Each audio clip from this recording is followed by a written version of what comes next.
প্রিয় দর্শক আসসালামু আলাইকুম। তো দর্শক যাকে দেখতে পাচ্ছেন তার নাম হচ্ছে আয়শা। আয়শার পরিবারে মা আছে, একটি সন্তান আছে।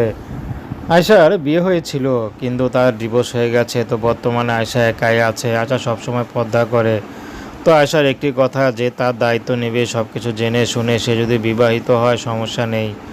আয়শা তাকে বিয়ে শাদী করতে রাজি আছে, যদি সে মুখটা দেখতে চায় মুখটা দেখানোর ব্যবস্থা করে দিবে।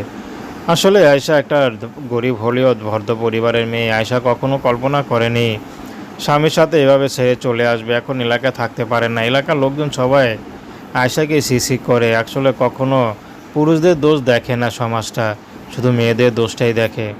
তো যাই হোক, আয়শা এখন চাচ্ছে যদি ভালো একটা মানুষ পায় যে তার সন্তানের দায়িত্বটা নেবে, আর কিছু না। আয়শা তার পাশে সারা জীবন থাকতে রাজি আছে।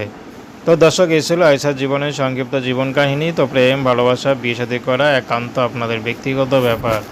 আসসালামু আলাইকুম রহমতুল্লাহ।